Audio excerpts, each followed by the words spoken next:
Welcome back to the channel, and this is going to be not in, well, I'm in the Sydney shop, but I'm going to be outside the shop today. My voice is a little screwed up. I went to a concert last night, so bear with that. It's a little weird. Today we are going to do something with the car that I've been meaning to do for quite some time. Earlier this year I lost boost pressure, so I couldn't get over 3 pounds of boost in my car. I figured it was a boost leak, and on top of that I wanted to do an upgrade anyways. So I reached out to twiks, and I paid for it, but they sent me an intercooler and piping kit with a new blow-off valve. So got a new blow-off valve, and I got a bunch of parts. So silicone couplers, black, a bunch of polished pipes and still in the plastic. This is for the power steering extension. I have a new crash bar which needs to get installed. Clamps, hose, what else? That's in that box. And this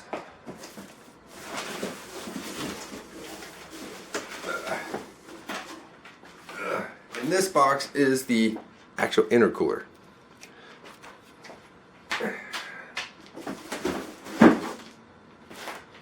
So what I'm going to show you today is how to install it. Everything should be pretty self-explanatory for the most part. There's gonna be a little bit quirks here and there. The one thing with this kit, because mine's a 13, I might have to modify the front fascia, which means the grill that covers underneath, I might have to remove it. We'll see what happens on fitment.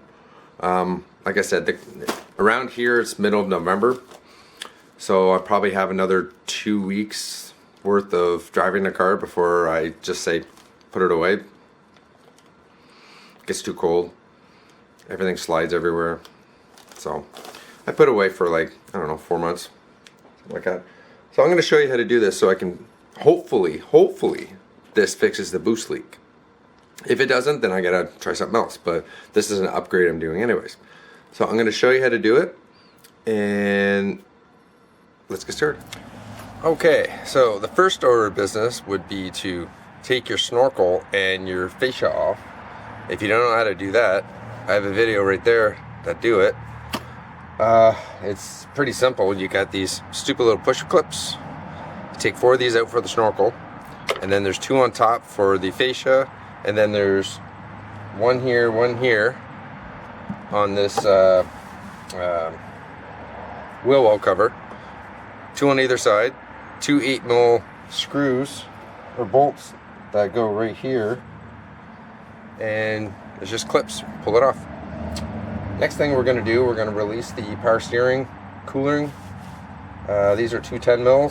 One there and one over there.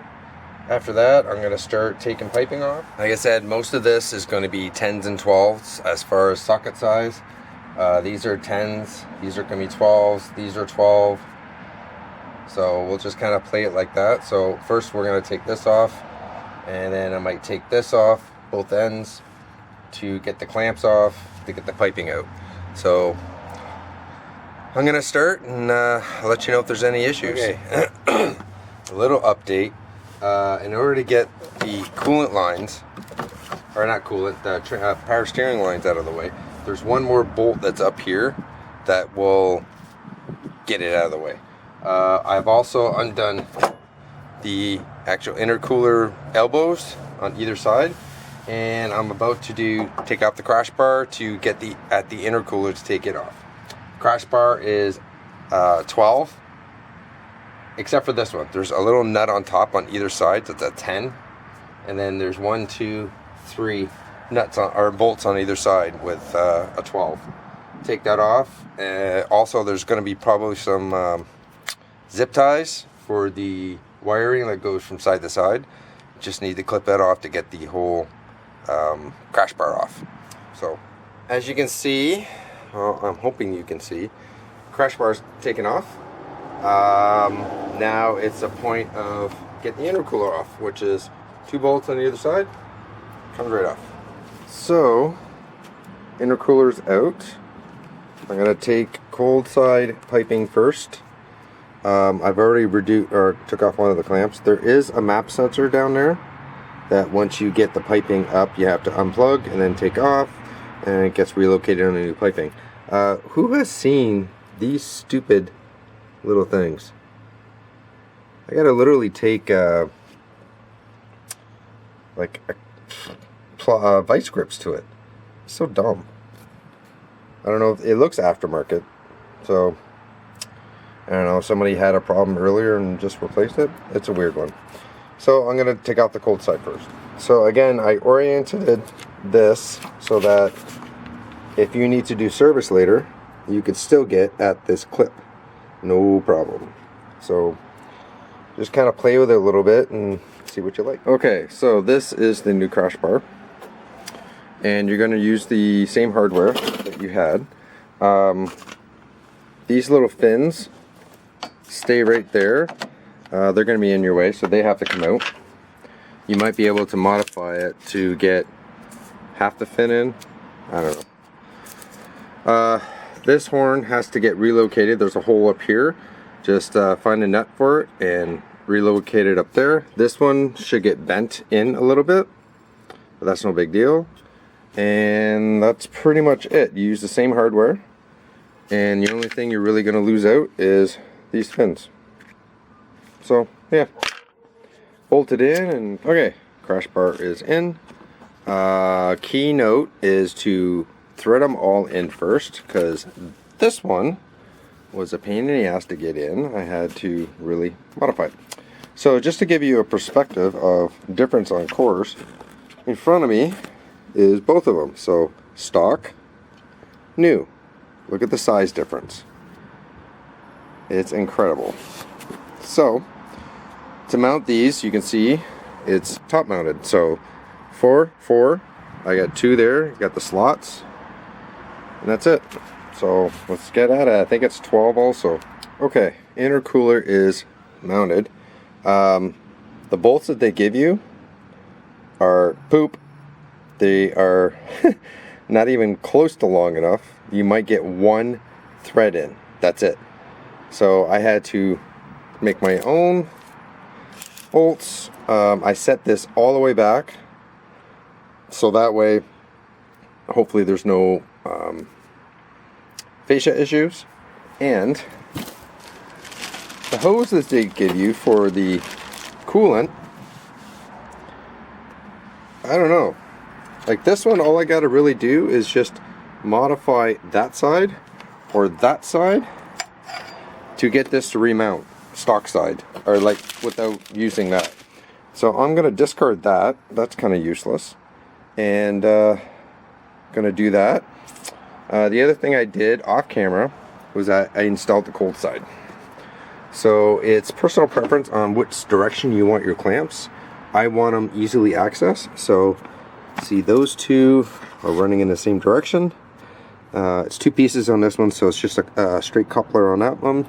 This is the oversized one to shrink, so it's got a 2 different sizes, and then the elbow. Not gonna lie, the one coupler in the middle, that's kind of a pain in the ass to tighten up, but it's doable. So I'm gonna reattach the stock power steering cooling line and start the hot side. Okay, so here we have the intake gone. Now I had a InGen intake, so it's aftermarket, with the box. I believe there's a screw there and a couple there. I can't remember. It's been a while since I had that one. But in order to get this pipe off, which is, this is your hot side, 1 bolt, and then you take it out of there. But the intake has to come out in order for this all to happen, to get all the piping out. And then this one was interesting trying to get in because it is all one piece. The only problem I'm gonna have on all of this is off my intake there is a pipe that used to go into here. Now I'm gonna have to, in order to put this back together, you need this one. So this one is smaller here and bigger here. So this one will go on your, just like that. And then you put that in and you just put them all together. And we'll see how this goes. So, not too hard. It's only a couple connections. In the instructions, it tells you to find a vacuum line past the throttle body, so in here somewhere. And they supply this little hose that probably goes to here, and that's it. So that's what I have left. And then they give you washers. So this top just screws off. If you're running, your idle is not good, you can put washers underneath. There's a spring in here, and that'll hopefully make it run better. We shall see. But right now, I think I'm going to put the fascia on and call this a night. So that's what I got a little bit left, but she's looking good. So this is the kit complete.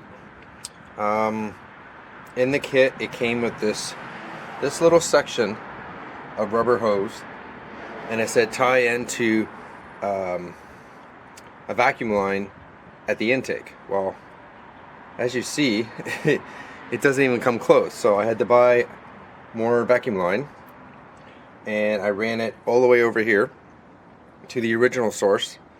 But that actually goes into the manifold, so that works out good.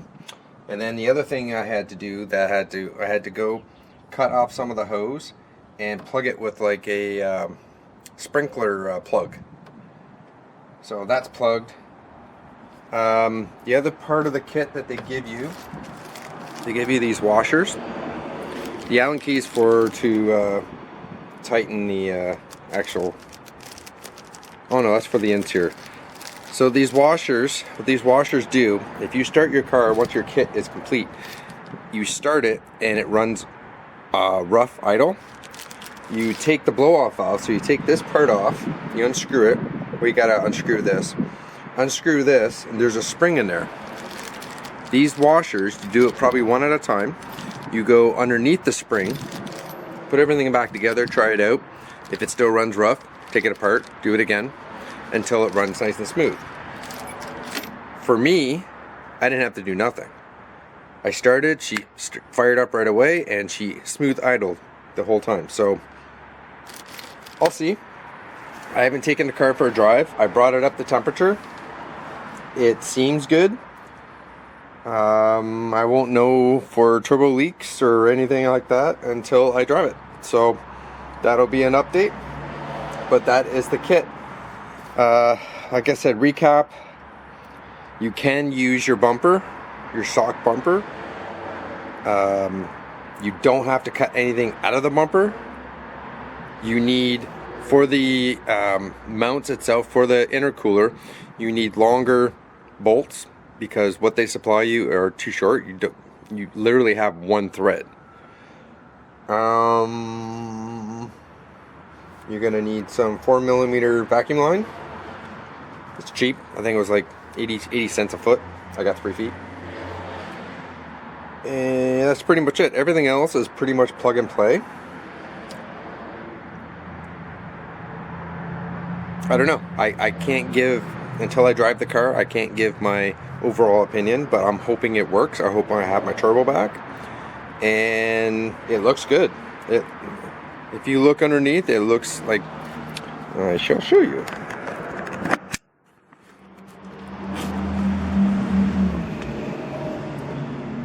It's more the incognito look, which is what I like. You can still see it. It's pretty relevant. It's freaking huge.